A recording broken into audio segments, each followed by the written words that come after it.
C'est une des plus belles avancées de la médecine moderne. Les greffes d'organes. Cœur, rein, poumon, foie. Partout dans le monde, cette technique sauve des vies humaines, chaque jour, par centaines. Là, on commence à avoir une pression. C'est le cœur qui bat de lui-même. Et nous pouvons être fiers. La France est un des pays les plus en pointe.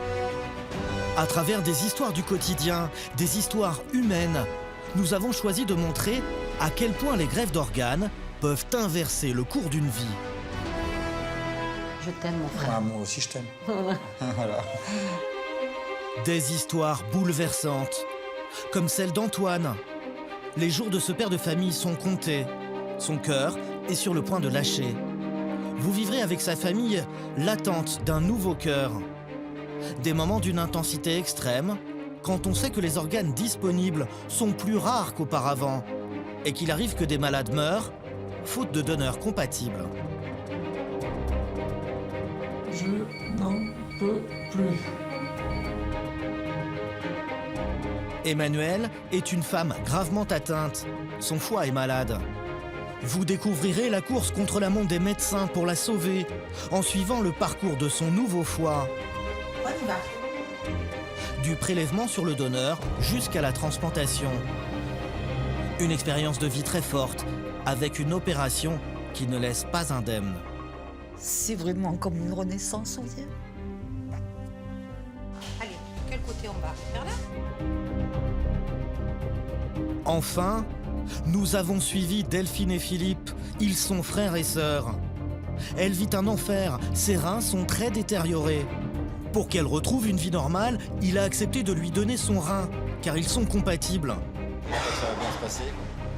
Au-delà du cas médical, c'est une histoire d'amour qui se joue. Une histoire de fraternité. L'un est prêt à sacrifier une partie de lui-même pour que l'autre arrête de souffrir. Voici des histoires filmées au plus près de Français gravement malades. Pour mieux comprendre comment la médecine d'aujourd'hui peut faire des miracles.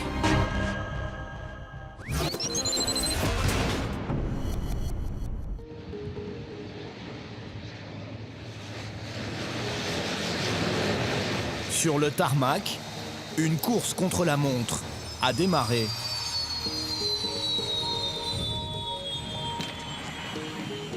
Ces deux hommes qui quittent ce jet privé transportent un chargement d'une valeur inestimable.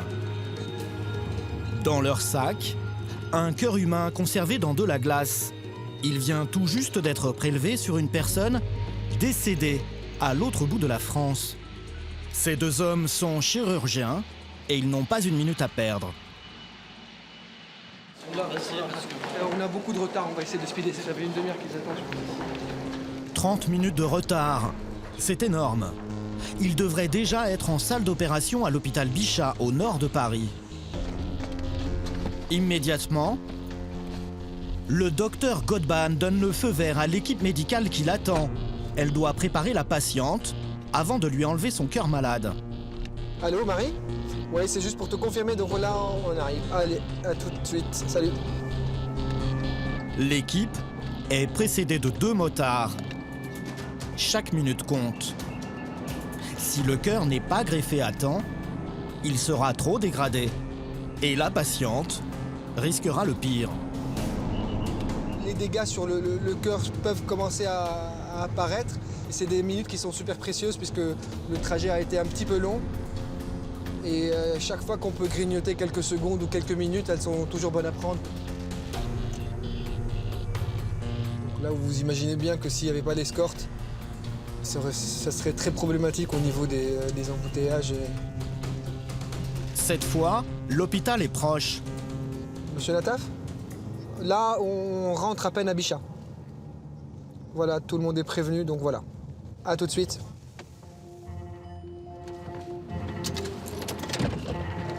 Pendant que l'équipe court dans l'hôpital, la patiente, une jeune femme de 33 ans, est prête pour la transplantation. Voici son cœur malade.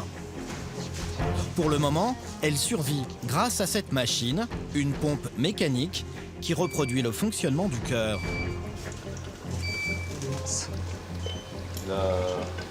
Les deux, je les ai déplacés. D'accord. Le risque est grand, car l'équipe n'a plus que 40 minutes pour greffer ce cœur au lieu des 60 habituels. Au-delà, les chances de réussite de la greffe chutent dramatiquement.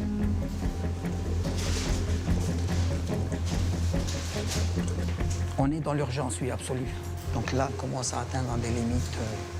L'anesthésiste est un peu stressé. Ce type d'intervention n'est proposé que lorsque tous les autres traitements ont été épuisés. Le taux d'échec est élevé. Il représente 1 cas sur 5. Ça me reste combien de temps? On a encore 7 et 7, 14 minutes. 12h07, ouais, encore 15 minutes. Arrive le moment le plus important de l'opération, celui où on retire la pompe mécanique. Moment fatidique. Le cœur greffé va-t-il se mettre à battre?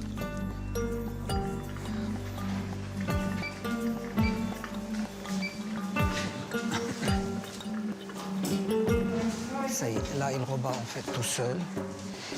Là, on commence à avoir une pression.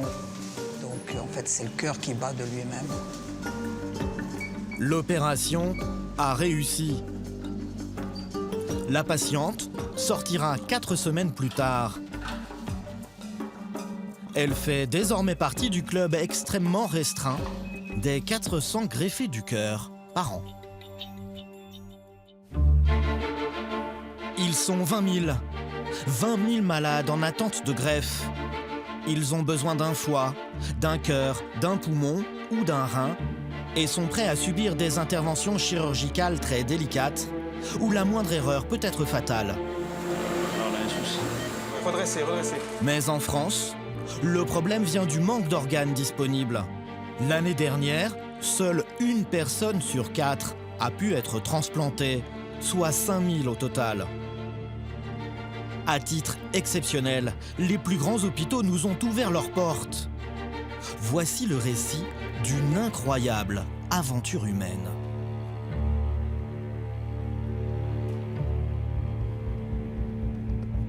Nous sommes à Marseille, à l'hôpital de la Timone, au service des soins intensifs. Aujourd'hui, il accueille un patient pas comme les autres. Antoine a une insuffisance cardiaque très sévère. Il vient d'être placé en procédure de super-urgence pour une greffe de cœur. Pendant 48 heures, Antoine est le patient prioritaire sur toute la France. Passé ce délai, ce sera au tour d'un autre patient. C'est la règle pour donner une chance à tous les malades. Antoine a tenu à témoigner quelle que soit l'issue de cette attente, pour que nous comprenions l'importance du don d'organes, car si la greffe n'arrive pas, au vu de son état, Antoine est condamné. Une parole rare, déchirante, nécessaire. Il est 19h. Une première journée d'attente vient de s'écouler sans qu'un cœur soit disponible. Antoine vient de terminer ses soins infirmiers. Samira, 59 ans, sa femme, Thierry, son fils, 28 ans, sont à ses côtés. D'origine libanaise, la famille dirige une entreprise d'import-export. Mais quand Antoine est tombé malade il y a 6 mois, tous ont mis leur vie entre parenthèses. Tu penses et tout ça? Ouais. Ça va aller, t'inquiète. Tu es stressé? Un peu aussi. On attend d'une greffe du cœur. Ça fait pas mal de temps Qu'on attend. qu'on attend attend. ce moment. Combien de temps? Ça fait 6 mois maintenant. 6 mois. S'il y a un donneur, quoi. On se met avec lui. C'est un combat pour toute la famille en fait. Voilà. Parce qu'on vit tous en fait C'est la vrai maladie que de mon père. Il y en a marre. Ah, vraiment. Vous pouvez pas vous imaginer comme c'est dur de vivre dans un hôpital. C'est très dur.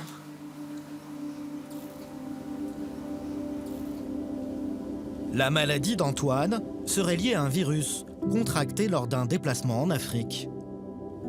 À son arrivée à la Timone, les médecins ne lui ont donné que quelques jours à vivre. Alors Antoine a décidé de se battre. Mais voilà, aujourd'hui, il arrive au bout de ses forces. Triste ironie du sort, son seul espoir est qu'une personne meure dans les heures qui viennent pour qu'il puisse, lui, continuer à vivre. Pour la bouteille, hein.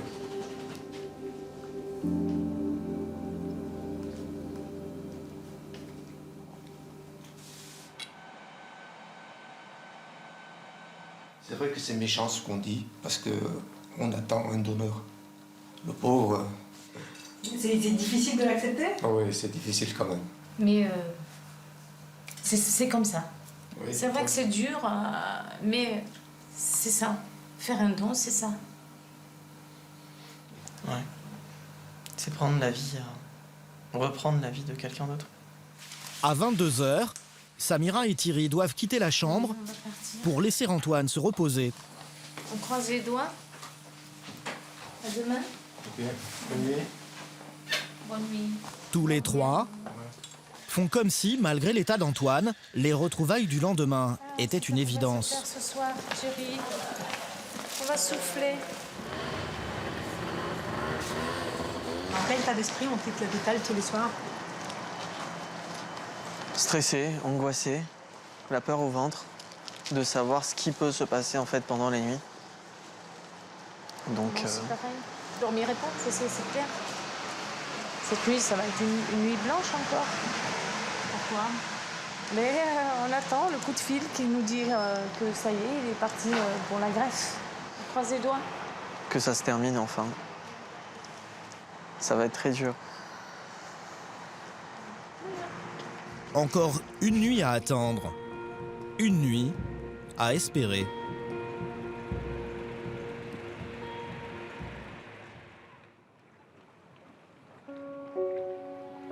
Et cette nuit n'a pas porté chance à Antoine. L'appel annonçant qu'un organe est disponible n'est pas arrivé. Ce soir, à 20h, la procédure de super urgence s'arrête. Et si aucun organe n'est disponible d'ici là, Antoine sait qu'il est perdu. Ce matin, le moral de la famille s'en ressent. Personne n'exprime sa déception, mais l'ambiance est électrique. Il y a une mauvaise information.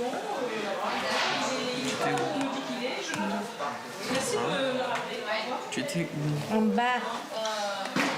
Tu veux me gueuler plus dessus là? Je te préviens, je suis pas vraiment de bonne humeur aujourd'hui. Moi non plus. Je n'en peux plus. Monsieur, vous mangez? Ça dépend. Hein? Ça dépend de ce qu'il y a. Des pâtes. Hein? Des pâtes et du roast beef froid. Ça vous dit? On essaye un peu? Non, non. Bon, je le laisse là et vous voyez. Ouais. Oui. Comme à chaque fois qu'il est angoissé, Antoine refuse toute nourriture. Il ne pèse plus que 55 kilos.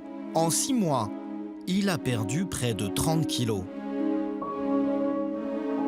Samira descend au restaurant. Désemparée, elle cherche à faire plaisir à Antoine comme elle peut. Elle veut lui apporter un plat qu'il aime. Vous voulez commander quoi? Est-ce que c'est vraiment du riz, Oui, bien sûr. poulet, sauce forestière? Allez, ça marche. Pour moi. Pour toi? Elle, je sais. Moi, je prendrais plutôt... Samira et Thierry en profitent pour faire une pause. Merci, Sarah. Mais derrière les sourires de façade, ils ont toujours Antoine à l'esprit.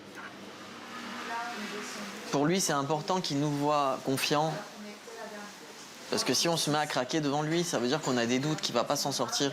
Et là, à ce moment-là, pour lui, c'est C'est la fin. la fin. Il va se laisser aller. Est-ce qu'on a des doutes? Beaucoup d'anxiété, beaucoup d'angoisse.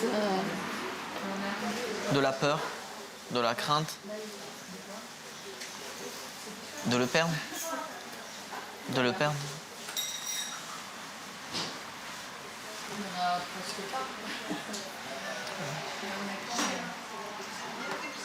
La femme d'Antoine touche à peine à son assiette.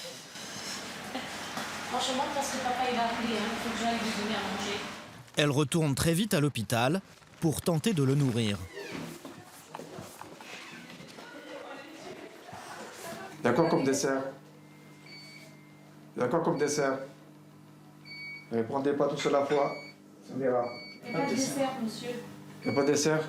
Ah là, c'est donné. Tu me couvres avec ça. C'est bon. Je te mets là ou là? Ça va monter. Attends. Tabasco. Faut pas en mettre beaucoup, hein, Tony? Ouais. Il a mis du sel ou pas? Non. Sans sel, hein? J'ai une femme superbe. C'est vrai. Hein. Elle est toujours à côté de moi, toujours. Elle ne m'a jamais laissé. C'est vrai que je lui dois beaucoup aussi. Hein. C'est bon? C'est mon amour, ça. C'est ma vie. C'est vrai que des fois, je suis un peu brusque, un peu... C'est pas méchant. C'est pas méchant. Et après, c'est vite fait. On se réconcilie tout de suite. Antoine est parvenu à avaler quelques bouchées. Ok, merci. Son moral semble s'améliorer, mais dès que sa femme s'éloigne, Ça va être dur.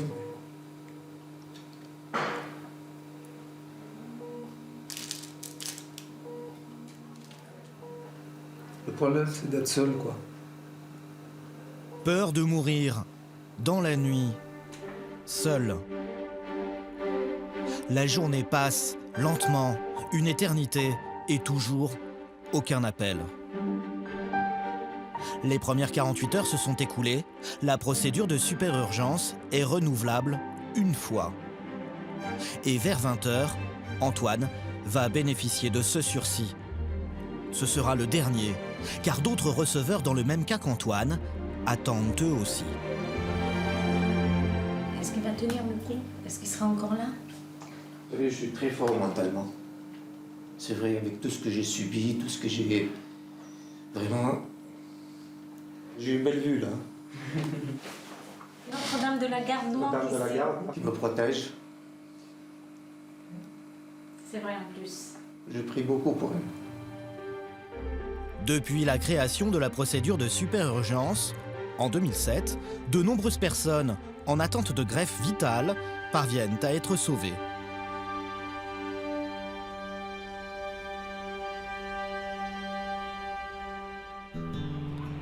Heureusement, en France, tous les patients ne sont pas dans l'attente désespérée d'un organe. Les greffes de foie et de rein peuvent se faire à partir d'un donneur vivant. Il est en effet possible de donner un organe à un proche et de lui sauver la vie par amour. Nous sommes à Maubeuge, dans le nord de la France. Rapportez la valise, s'il te plaît. Laurence, Ouais, j'arrive. 50 ans, et son mari Philippe préparent une valise. Philippe doit être hospitalisé. Plus grand chose. Et pourtant, à 48 ans, ce mécanicien est en pleine santé. Voilà. Ton jogging. Ça, tu les prends? Ah ouais. Hein. Surtout ça, faut pas oublier ça. Les bottes de contention. Les faut pas bottes de oublier. contention. On va t'acheter une petite jupette. Ouais. On pourra faire la danseuse. Ouais. Philippe a pris une décision lourde. Donner un organe de son vivant. Delphine, la sœur de Philippe, est insuffisante rénale. Elle survit grâce aux dialyses. Quand j'ai su que ma soeur était malade, donc j'ai pris la décision de lui donner mon rein, quoi.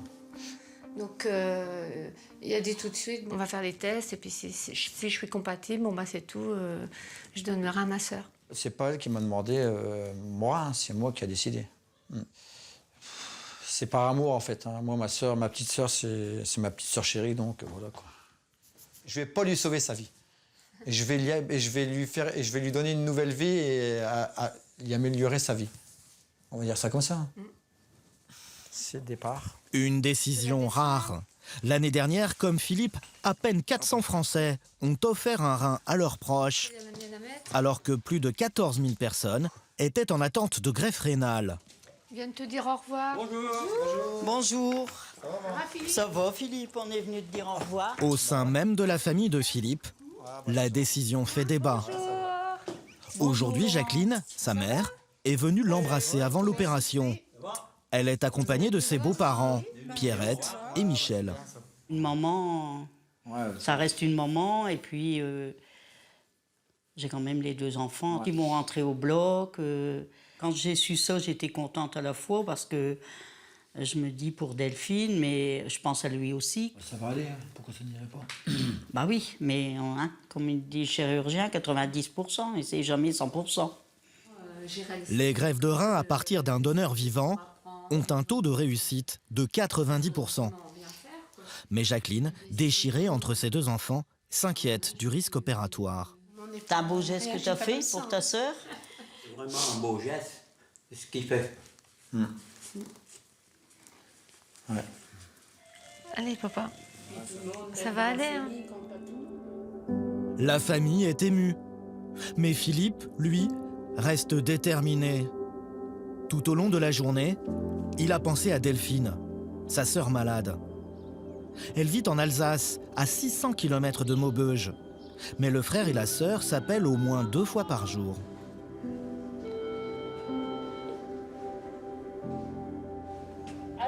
Ouais, ma chérie, ça va? Écoute, j'angoisse, je peux pas t'imaginer.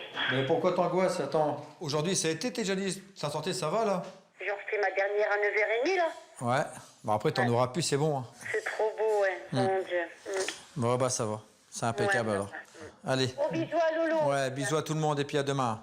À toi aussi. Allez, bisous, au revoir, ma chérie. Bonne nuit. Au revoir, bisous, je t'aime. Moi aussi, je t'aime, bisous.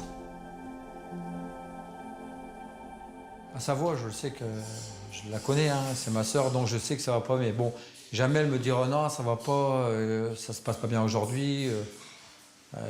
Ah, elle est plus du tout la même. Ma sœur, elle a pris au moins 10 ans. Hein. Ça te conforte dans ta Ah décision. ouais, ouais, ah ouais. Ce soir, Philippe cherche à oublier l'opération. Il tente de s'occuper l'esprit grâce à Lily, son perroquet. Oh là là, Lily, elle va prendre la douche. Mais à quelques heures du départ, difficile d'empêcher les craintes et les doutes de refaire surface. Oh là là. Oh, ouais, dis au revoir. Non. C'est surtout le rejet, quoi. Je voudrais pas que ma soeur ait un rejet, quoi. Il peut avoir un accident, n'importe quoi. Hein. C'est tout, c'est comme ça. Faut pas. Non. J'ai donné. Si demain ça va pas, ben c'est pas grave. Hein. C'est tout. C'est comme ça, c'est la vie. Hein.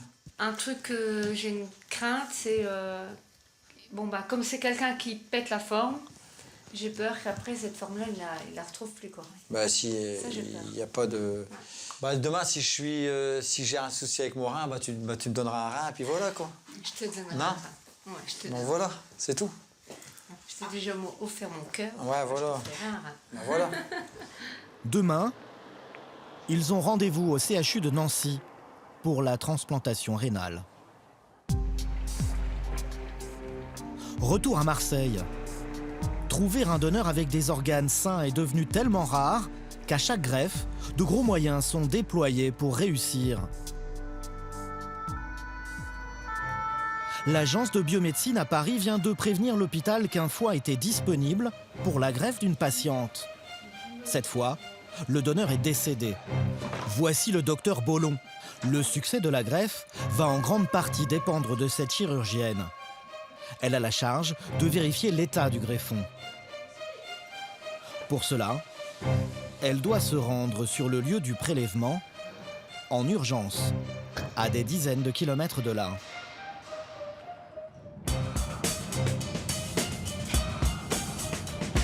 On va prélever un greffon hépatique sur l'hôpital de pour la transplanter. Si le greffon est en mauvais état, la patiente qui attend le foie devra encore patienter. Le lieu vers lequel se dirige l'équipe médicale doit rester secret. Car en France, la loi qui encadre les dons est claire. Le donneur doit rester anonyme. Les greffés ne connaissent pas l'identité de leur donneur. Seule information sur ce dernier, qui est d'ailleurs une des conditions prévues par la loi, il doit être en mort encéphalique. C'est une forme de décès inhabituelle et brutale qui survient à la suite d'un traumatisme crânien ou d'un accident vasculaire cérébral. Le cerveau du patient ne fonctionne plus, mais le foie et les autres organes sont sains. Alors, comme le docteur Bollon, des chirurgiens vont venir de partout en France prélever des greffons sur ce donneur. Au même moment, à plusieurs centaines de kilomètres de là, une équipe de chirurgiens de l'hôpital Bichat à Paris prend un avion. Ils viennent chercher le cœur. Sur la route, il y a également une équipe qui vient elle aussi de Marseille. Elle est intéressée cette fois par les poumons. Ou encore une quatrième équipe qui se déplace de Lyon pour le pancréas et un rein. Oui, bonjour, on a l'équipe du prélèvement de Marseille. Le docteur Bollon, qui vient prélever le foie, est l'une des premières sur place. Jusque-là, la respiration et la circulation du donneur sont maintenues artificiellement par ventilation mécanique. Et vous n'avez pas du savon, vous avez que ça? La chirurgienne de Marseille doit prendre rapidement ses marques dans un environnement inconnu.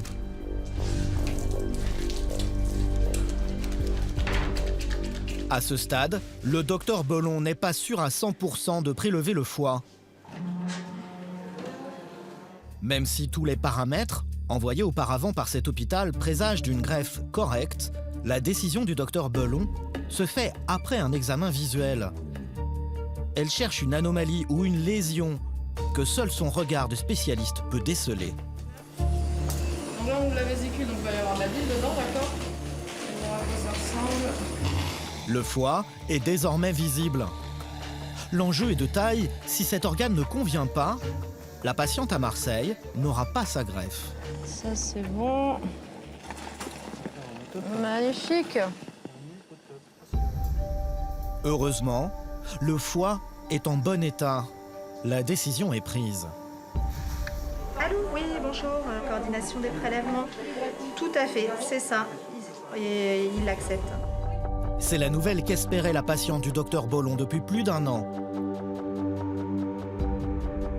Elle est hospitalisée à la Timone à Marseille. Il s'agit d'Emmanuelle, une mère de famille de 38 ans. Son foie malade n'assure plus son rôle de transformer les aliments et éliminer les substances toxiques. Depuis 2 mois et demi, elle est hospitalisée. Ce nouveau foie est une nécessité absolue, car sa vie est en danger. J'ai un foie qui est bien fatigué et qui fonctionne, de ce qu'on m'a dit, à 20%. Donc je suis vraiment dans la phase urgente de me faire greffer. C'est vital. C'est où on m'a fait clairement comprendre qu'on en meurt. Pour Emmanuel, c'est peut-être la fin de semaines d'alitement, de fatigue générale et de souffrance.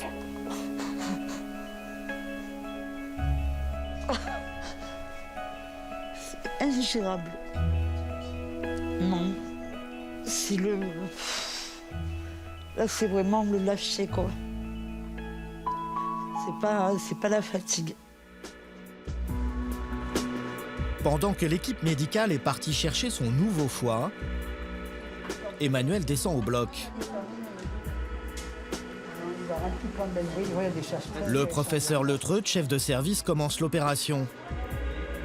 C'est un des grands spécialistes français de la greffe du foie.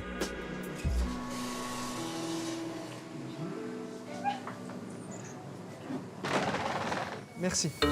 Du côté du donneur, toutes les équipes de chirurgiens sont maintenant arrivées. Elles vont lancer la procédure à partir de laquelle les organes ne sont plus oxygénés.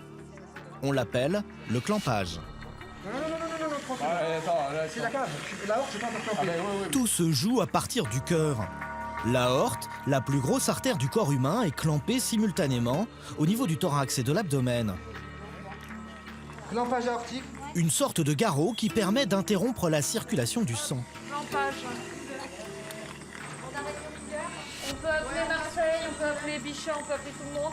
À partir de ce moment-là, le compte à rebours démarre. Pour le docteur Bollon et toutes les équipes, tout doit aller très vite. D'accord, tu leur dis qu'on a clampé à 12h07. Les prélèvements vont se faire dans un ordre très précis, car les organes se détériorent à des vitesses différentes. Le cœur est celui qui se dégrade le plus rapidement. L'équipe médicale n'a que 4 heures entre le prélèvement et la transplantation. La glace permet de réduire les dommages qui peuvent être faits par le temps. C'est parfait, merci beaucoup. C'est nickel.